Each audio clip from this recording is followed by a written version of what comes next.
This is Captain's Log 50, is it 51? Yeah. 51?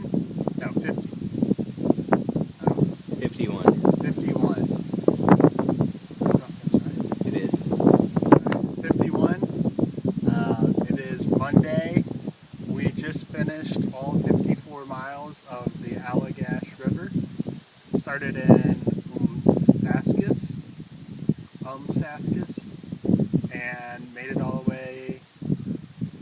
Where are we really? Allagash Village. Allagash Village.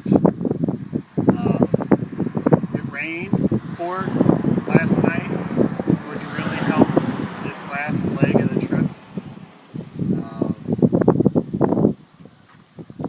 Okay, I thought that was silly. Alright, it's not silly. As you remember, we had a flat tire, and the owners of the shuttle service that we used patched the flat tire. This is what happens when you go to Maine. They take care of you. So while we were out kayaking, Sue and Wade fixed our flat tire, and we were looking to thank them, but they're not here. So